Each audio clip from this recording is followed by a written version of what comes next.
Boom, ba-doom, ba-dee-dee-dee-boom. Oh, little Lulu, with freckles on your skin. Always in and out of trouble, but mostly always in. Using dad's necktie for the tail of your kite. Using mom's lipstick for the letters you write. Little Lulu, there's no one quite as smart. Doesn't matter what you're doing it with your heart. Shiny curls are dancing, there's a sparkle in your eye. When can we look forward to your next surprise? What a surprise! Oh, the clock says 7:30, it's really after 10. Looks like Lulu's been repairing it again. Blow your wine, why? You know it's true, Lou. And you're very hard to take. Little Lulu, we love you just the same, Little Lulu, we love you, Lou, just the same.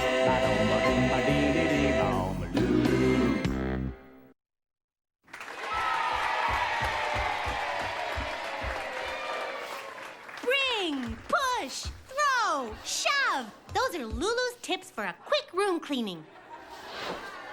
First, there's the fast way. Bring everything that's making the mess to your best friend's room, and when it's time to clean her room, switch back. A faster way?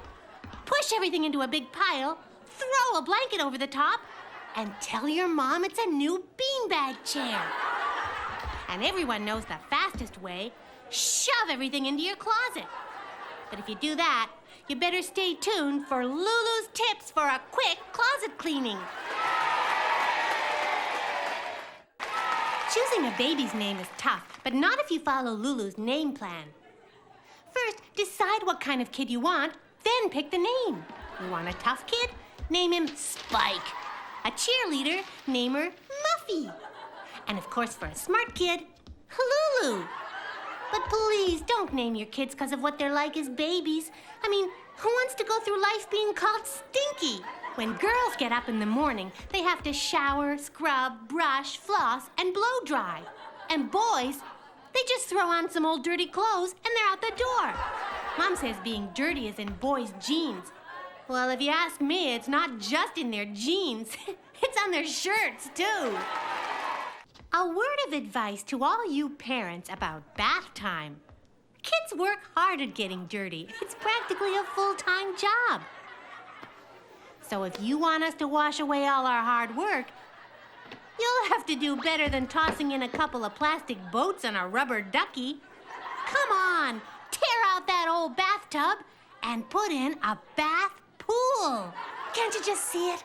Bubble fountains, wave machines, surfing, and dolphins. Then you never have to worry about getting us kids into a bath. You'd have to worry about getting us out. It gets so busy in kids' rooms at night, it's amazing we ever get any sleep. Just think about it. First, there are bed bugs trying to bite you. And the tooth fairy. At least she leaves money for our teeth. Then there's the Sandman sprinkling sand in our eyes. Boy, if he went to my school, he'd be looking at 3 weeks detention for that. And the boogeyman, who's there when your eyes are closed, but poof, gone when you open them. How's a kid supposed to sleep playing that game all night long? And even at Christmas, something called sugar plums dance on our heads. Parents, forget the nightlight. We need a traffic light. Parents think revenge is immature. It's always, Lulu Moppet, don't be childish. Or, Lulu, I'm very disappointed with you. It's never, nice going, Lulu. You really got Tubby back good. He'll be picking grass out of his shorts for weeks. Like, whatever happened to rewarding someone with a little encouragement? Instead, parents tell us to act grown up, like, eat your broccoli. It's never, go park the car. Anyway, my mother tells me revenge is childish, and no one ever gets away with it. And then she makes me wash the dishes for making a mess in the living room. Boy, my mom sure gets away with revenge, except that she doesn't call it that. She calls it discipline. Boys are usually too shy to tell girls they like them, which is weird considering all the gross things they aren't too shy to do around us. So here's how to recognize the signs. If a boy looks at you during a test at school, he likes you, or he wants some answers. If you ask a boy something and he looks at his shoes, he really likes you. Or or he stepped in something. And if he hangs around you going,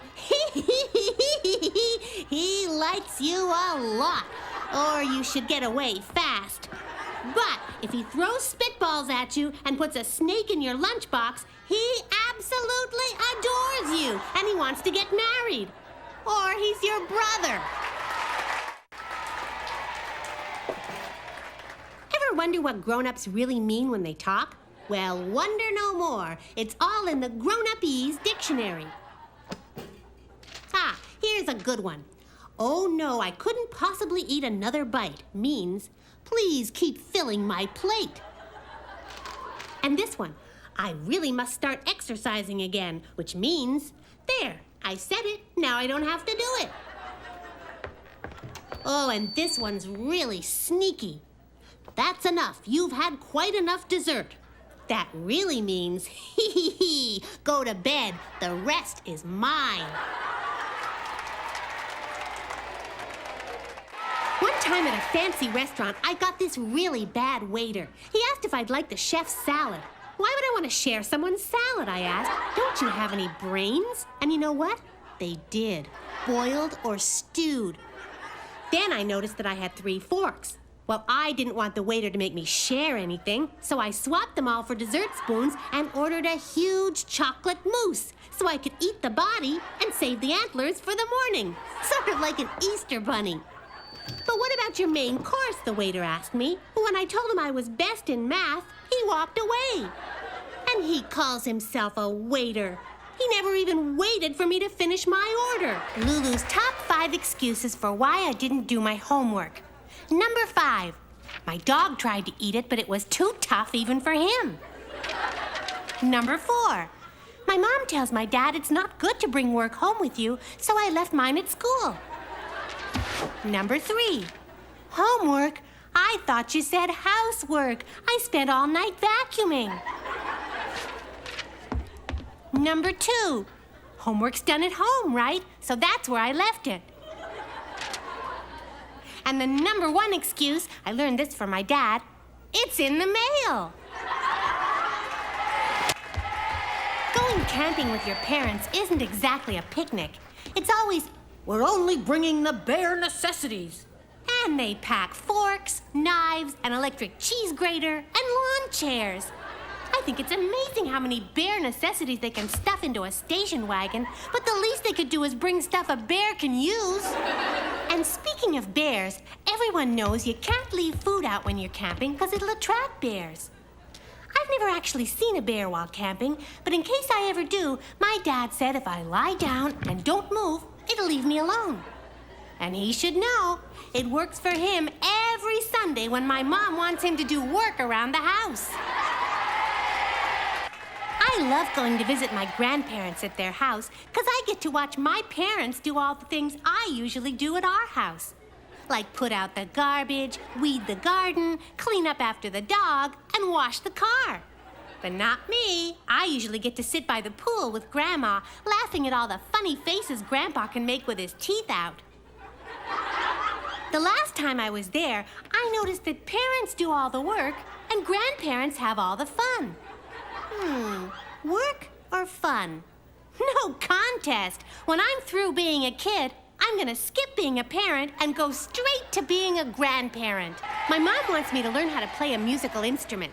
She says, it's best if you start when you're young, like Mozart. By the time he was 4, he was a musical genius. Well, sure, but in his day, all the good TV shows hadn't been invented. Anyway, she told me to pick an instrument I'd like to play. Well, I thought about the piano, but nah, I'm always losing my keys. The French horn, I don't even speak the language. How am I supposed to play it? So I finally decided on the perfect instrument for someone who doesn't like practicing. The bagpipes. They're great because nobody can tell what you're playing, and they usually tell you to stop long before you're supposed to. Ever notice that no one's happy with the type of hair they've got? Like my mom. She hates her hair so much, she pays someone to fix it every week. And my friend Annie, she doesn't like her straight hair. She wishes it was curly. Me, I have curly hair, and I wish it was straight. And my dad, He's the only one I know who's got nothing to complain about. My friend Annie has a cat named Dash because it has a dash of white at the tip of its tail. It's a nice cat, but I think it's a little weird in the head. You see, the last time I was over at Annie's, I saw Dash drinking out of the toilet. Annie said cats do that all the time because the water's cool in there. What I'm wondering is, how does Annie know that? Getting your parents to buy you a puppy can be tough, so here's Lulu's guide to getting a dog. Number 1, don't ask for a dog. Ask your parents for a lizard, a boa constrictor, a tarantula. And by the time you get to fruit bat, they'll want you to have the cutest dog in the pound. Number 2, tie a string around one of your stuffed animals and take it out for a drag around the block. This works best on a sunny Saturday when all your neighbors are out mowing the lawn. And if these don't work, pull out all the stops. Tell them you want a baby brother. Before you know it, that dog will be yours. The other day I had to wake up at 5 in the morning to go fishing with my dad. Why so early? It's not like the fish are swimming around going, "Holy mackerel, we're gonna be late for school." No, I think people get up early to go fishing because it takes so long to catch one. But that's because they're going about it all wrong. How can you catch something if you don't chase it? Think about it. A fish is just waiting around to be served a worm on a hook for breakfast? Well, maybe if it was chocolate. Anyway, my dad says that you need lots of patience to catch a fish because you gotta be good at sitting down in the same spot for a long time. Hey, so that's what my dad's been doing sitting in front of the TV all these years. He's been training for fishing. My mother does these amazing exercises with her face in front of the mirror because she wants to look younger, she says. Well, I don't know about that, but I think she's forgotten what she always tells me when I make faces. "Lulu, if you don't stop, your face will stay that way." Or maybe she does remember, and she's looking for the way she wants her face to stay. Ever wonder where babies come from? Well, I decided to find out and asked my mom where I came from. And you know what she said? Go ask your father. So I did, and you know what he said? Go ask your mother. I guess they don't remember where I came from. So I asked Tubby, and at least he had an answer. Kinda. He said he's from New Jersey, and how's he supposed to know where I come from? Last time it rained, I wanted to go to a movie, but my mom was too busy to take me, so she told me to use my imagination and make my own fun. So I skated around the kitchen floor in my socks playing hockey. I had the puck, I took a shot, and broke a jug. And that's when Mom ran in and threw me out of the game. Then I piled up all the pillows and made believe I was a mountain climber. But an avalanche came down and broke a lamp. And that's when Mom ran in and chased me off the mountain. And then I was a spy on a secret mission, and I hid in the closet and yelled, "Gotcha!" when my mom opened the door. And that's when Mom lost it and took me to that movie. Ever notice that grown-ups act pretty weird around babies? First, they get away with doing all kinds of weird things with their faces. I bet if they did that walking down the sidewalk, they'd probably get arrested. But what's even worse is the way grown-ups talk to babies. I once saw a mother lean down into a baby carriage and say, "Gootsy wootsy snookum wookums." I looked in and there was this baby just staring up at this lady thinking, "I'm sure you're a very nice lady, but you're making no sense at all." So naturally the mother said, "How's my sweetie weedy poopy whoopy?" Well, if you ask me, if that's how parents speak to their babies, it's no wonder it takes them so long to learn how to talk. Aren't feet weird? And toes bizarre? Not to mention ugly and... ugh. Well, you get the point. I mean, you'd think that when they were designing the human body, they could have come up with something better than feet to put on the end. Something more fun. Like a bike. I finally convinced my parents to take me to the amusement park the other day, and boy, was it great! We ate popcorn, pizza, and pink cotton candy, and then we went on the rumble, the zapper, and the twist. It was so much fun. I guess that's why they call it an amusement park. Funny, my parents didn't look too amused. They just looked sick. Today in class, the nutritionist said, "You are what you eat." And you know what? I found out she's right. At lunch in the cafeteria, I saw our nutty science teacher eating nuts. And Biff Bentley, the big school show-off, was eating a hot dog. And then when I got home, my dad was in his usual spot on the sofa watching TV, but he was eating potato chips. And then Mom came in and told him he was a big couch potato. So then I started thinking that being what you eat can come in really handy. Like for my big math test tomorrow. Instead of studying, I asked Mom for something really special for dinner. Brains! Last week when our art teacher took us to a museum to see all the paintings, she said that a picture's worth 1,000 words.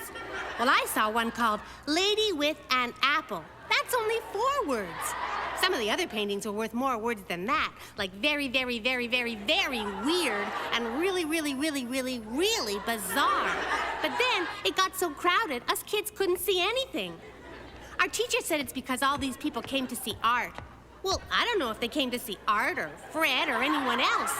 I think everybody just came to see the paintings of naked people. Finally, our class saw something that was only 1 word, but it was the most exciting thing we saw all day. It was called the exit. The other day, I was walking down the sidewalk with Tubby when, yow! He pushed me right into the street. I couldn't believe it. But you know why he did it? Because he didn't want me to walk under a ladder. It's supposed to be bad luck, he said. Well, that might be true, but if you ask me, it's worse luck to be run over by a truck. Today in science class, we learned all about Neanderthal man. He was this fellow with scraggly hair, a huge sloping forehead, only 1 big eyebrow, and he walked all hunched over. My teacher said he disappeared thousands and thousands of years ago, so I asked him, "Hey, when did you get back?" This is supposed to be a love story. Listen. He had a crush on her. She was swept off her feet. She fell head over heels. But in the end, she had a broken heart. A broken heart? How? Sounds like she should have ended up in the hospital.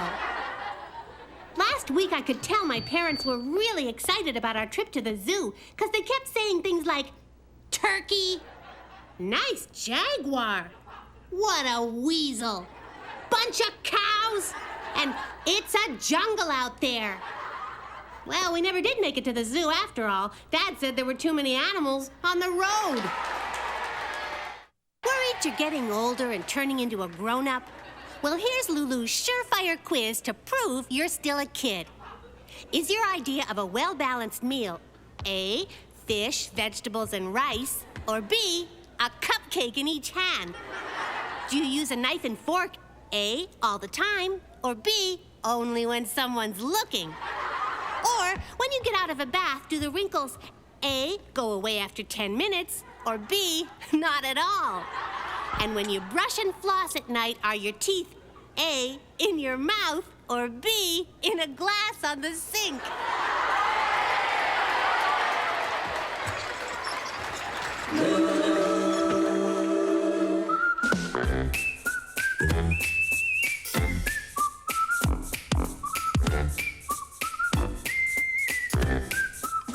Boom, boom, boom.